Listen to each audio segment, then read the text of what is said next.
മുഹമ്മദിൻ വഅലാ ആലി സയ്യിദിനാ മൗലാനാ മുഹമ്മദ്. അല്ലാഹുവേ ഞങ്ങളുടെ മജ്‌ലിസിനെ ഖബൂലാക്കണം റഹ്മാനേ. ഹബീബായ മുത്ത് നബി സ്വല്ലല്ലാഹു അലൈഹി വസല്ലമ തങ്ങളുടെ പരിശുദ്ധമായ ഹദീസിന്റെ ബറക്കത്ത് കൊണ്ട് ദിവസങ്ങളെ നീ പുറത്തു താ അല്ലാഹ്.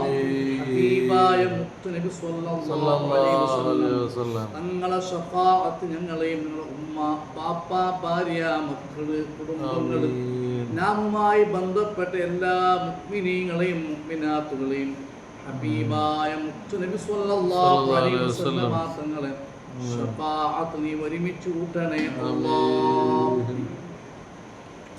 മുഅ്മിനീങ്ങളെ, ബാബു മാ ജാഅ ഫീ കലാമി റസൂലില്ലാഹി സ്വല്ലല്ലാഹു അലൈഹി വസല്ലം ഫിസ്സമരി. എന്താണ് അർത്ഥം? മുത്തുനബി സ്വല്ലല്ലാഹു അലൈഹി വസല്ലം തങ്ങളുടെ രാത്രിയുള്ള സംസാരം, രാക്കഥ എന്ന് പറയും മലയാളത്തിൽ. മുത്തുനബി സ്വല്ലല്ലാഹു അലൈഹി വസല്ലം തങ്ങൾ തൻ്റെ ഭാര്യമാരോട്, അവിടുത്തെ ഭാര്യമാരോട് അല്ലാഹുവിൻ്റെ റസൂൽ കരീം സ്വല്ലല്ലാഹു അലൈഹി വസല്ലം തങ്ങൾ രാത്രിയിൽ വന്നാൽ കഥ പറഞ്ഞു കൊടുക്കും. ഒരുപാട് ചരിത്രങ്ങൾ എന്താക്കും മുത്തുനബി സ്വല്ലല്ലാഹു അലൈഹി വസല്ലം തങ്ങൾ പറഞ്ഞു കൊടുക്കും. അത് ഞങ്ങൾ അങ്ങനെ പറയണം. ഞങ്ങളുടെ ഭാര്യമാരോട് നല്ല നല്ല ചരിത്രങ്ങൾ എന്താക്കുന്നു, നല്ല നല്ല ചരിത്രങ്ങൾ എന്താക്കുന്നു പറയും, നല്ല നല്ല കഥകൾ എന്താക്കുന്നു പറഞ്ഞു കൊടുക്കും. ആരോട്? നമ്മുടെ ഭാര്യമാരോട്.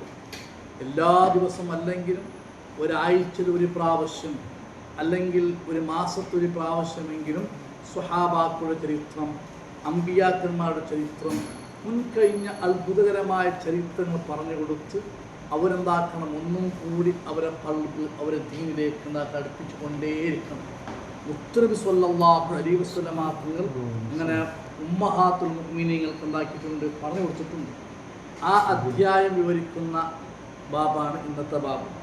ഇൻഷാ അല്ലാഹ് അതിൽ 1-2 ഹദീസുണ്ട്. രണ്ടാമത്തത് ഒരു ഹദീസ് അങ്ങനെയാണ്. രണ്ടാമത്തൊരു കഥ, നബി സ്വല്ലല്ലാഹു അലൈഹി വസല്ലം തങ്ങളുടെ കാലത്ത് 11 പെണ്ണുങ്ങ 11 സ്ത്രീകൾ ഒട്ടായിട്ട് വെച്ചിട്ട് അങ്ങ് തീരുമാനമെടുത്താറ്, ഞങ്ങളുടെ ഭർത്താക്കന്മാരുടെ അവരെ സ്വഭാവം, അവർ എങ്ങനത്തെ ആള്, അത് എന്താക്കണോ പറയണോ, ആരൊന്നും മറച്ചു വെക്കാൻ പാടില്ല. 11 ആൾ തീരുമാനത്തിലൊന്നും ഞങ്ങളുടെ ഭർത്താക്കന്മാരുടെ സ്വഭാവം എങ്ങനെ, അവരുമായിട്ടുള്ള ഞങ്ങളുടെ ഇടക്കലകൾ എങ്ങനെ, അതിനെക്കുറിച്ച് എന്താക്കണോ പറയണമെന്ന് തീരുമാനമെടുത്തു. അത് രണ്ടാമത്തെ ഹദീസാണ്. അപ്പോൾ മനസ്സിലാക്കാൻ കഴിയും, ഒരു ഭാര്യ ഭർത്താവിനെ കുറിച്ച് നല്ലത് പറയുന്ന ഭാര്യമാരുണ്ട്, അതേപോലെ ഭർത്താക്കന്മാരെ ചെറുതായിട്ട് കാണുന്ന ആളുകളും ഉണ്ട്. ഇൻഷാ അല്ലാഹ് അതെല്ലാം ഒരു ചരിത്രമാണ്. 11 സ്ത്രീകൾ, അതും ഇൻഷാ അല്ലാഹ് ഈ ബാബിനെന്താവും ഉൾക്കൊള്ളും. 253 ഹദീസ്. حدثنا الحسن بن صباح البزار قال حدثنا أبو النضر قال حدثنا أبو عقيل الثقفي.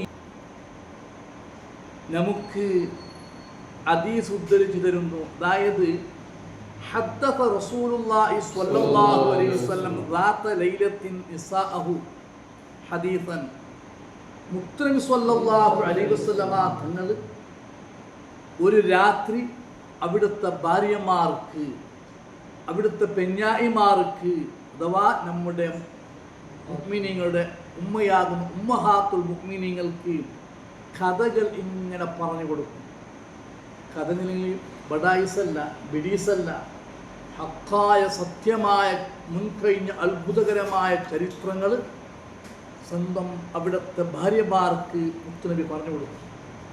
അപ്പോൾ ഫഖാലത്ത് ഇംറഅത്തും മിൻഹുന്ന, ആ ഉമ്മഹാത്തുൽ മുഅ്മിനീങ്ങളുടെ കൂട്ടത്തിൽപ്പെട്ട ഒരു ഉമ്മ ചോദിച്ചു, ഒരു ഉമ്മ പറഞ്ഞു, അതായത് റസൂലുള്ളാഹിയുടെ ഭാര്യമാരെ കൂട്ടത്തിൽപ്പെട്ട ഒരു ഉമ്മ പറഞ്ഞു, ഒരു സ്ത്രീ പറഞ്ഞു, കഅന്നൽ ഹദീസ ഹദീസു ഖുറാഫ, തങ്ങൾ പറഞ്ഞ ഈ ചരിത്രം, ഈ സംഭവം ഖുറാഫ പറഞ്ഞ പോലെ ഉണ്ടല്ലേ, ഖുറാഫന്റെ ചരിത്രം പോലെ ഉണ്ടല്ലേ. മനസ്സിലായ? ഖുറാഫ എന്നുണ്ടെങ്കിലായിരുന്നു ഇടയ്ക്കിടയ്ക്ക് ബിദ്അത്തിന് ആളുകൾ പറയും അത് ഖുറാഫയാണ് പറയുന്നത് സുന്നികളും ചരിക്കുന്നു. ഈ വഹാബികളെ പോലെയുള്ള ബിദ്അത്തിന് ആളുകൾ എന്താക്കും, സുന്നത്ത് ജമാഅത്തിനെ ആലിമ്യങ്ങൾ ഇടയ്ക്കിടയ്ക്ക് എന്താക്കും, പരിഹസിക്കും, അത് ഖുറാഫയാണ് ചരിക്കുന്നു. അപ്പോൾ ഈ ഉമ്മഹാത്തും മീനിങ്ങളെ കൂട്ടത്തിൽപ്പെട്ടൊരു ഉമ്മ പറഞ്ഞു, മുത്തുനബി പറഞ്ഞ ഈ ചരിത്രം ഒരു ഖുറാഫ പോലെ ഉണ്ടല്ലേ, ഖുറാഫ പറഞ്ഞതുപോലെ ഉണ്ടല്ലേ ചരിക്കുന്നു. അപ്പം മുത്തുനബിയുടെ ചോദ്യം, ഫഖാല, മുത്തുനബി പറഞ്ഞു, അതദറൂന മാ ഖുറാഫ, എന്താണ് ഖുറാഫ? നിങ്ങൾക്കറിയുമോ? ഖുറാഫ എന്തിനാ ചൊന്ന നിങ്ങൾക്ക് ഒന്നുണ്ട, നിങ്ങൾക്കറിയുമോ ഖുറാഫ ചൊന്നെങ്കിൽ? അതാ മുത്തുനബി പറഞ്ഞു കൊടുക്കുന്നു, ഇന്ന ഖുറാഫത്ത, ഖുറാഫ ചൊല്ലത് കാന റജുലൻ മിൻ ഉസ്റ, ഉസ്റ ഗോത്രത്തിൽപ്പെട്ട ഒരാളാണ്, ഒരു വ്യക്തിയാണ് ഖുറാഫ ചൊല്ലത്. അയാൾക്ക് ഖുറാഫ എന്ന പേര് വന്നു പോയി. ഉസ്റ കബീലയിൽപ്പെട്ട ഒരു മനുഷ്യനാണ്.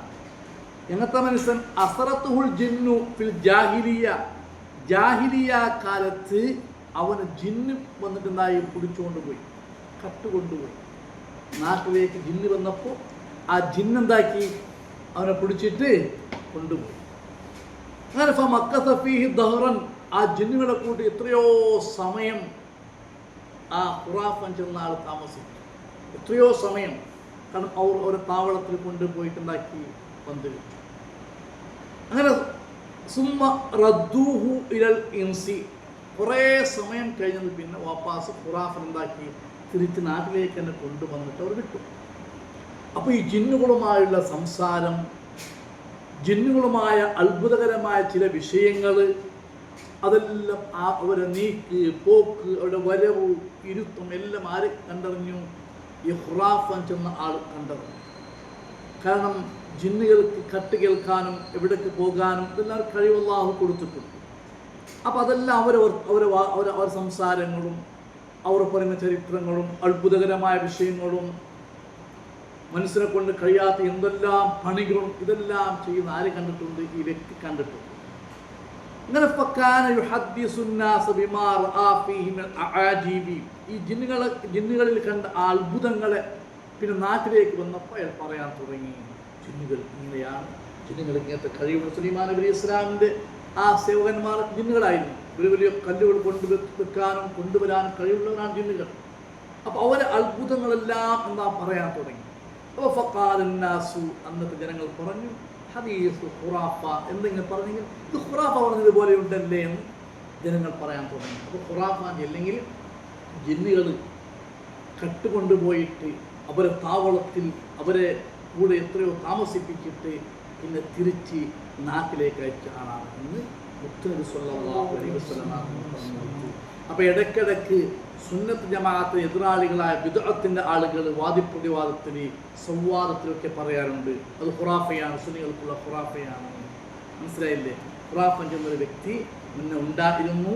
അദ്ദേഹത്തിന് ജിന്ന് കൊണ്ടുപോയ സംഭവം, അദ്ദേഹം ഒരുപാട് അത്ഭുതങ്ങളായ വിഷയങ്ങൾ നാട്ടിൽ വന്നപ്പോൾ പറഞ്ഞു കൊടുത്തു. ഇനി നീണ്ട ഒരു ഹദീസ്, ചെറിയതൊന്നുമല്ല, ഹദീസു ഉമ്മി സറഅ്